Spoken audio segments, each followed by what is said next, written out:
श्रीसूर्याष्टकम्। आदिदेव नमस्तुभ्यम् प्रसीद मम भास्कर।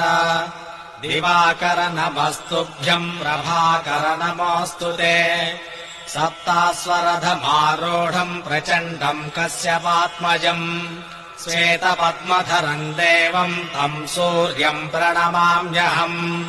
लोहितम् रथमारूढम् सर्वलोकपितामहम् महापापहरम् देवम् तम् सूर्यम् प्रणमाम्यहम्। त्रैगुण्यम् च महासौरम् ब्रह्म विष्णुमहेश्वरम् महापापहरम् देवम् तम् सूर्यम् प्रणमाम्यहम्।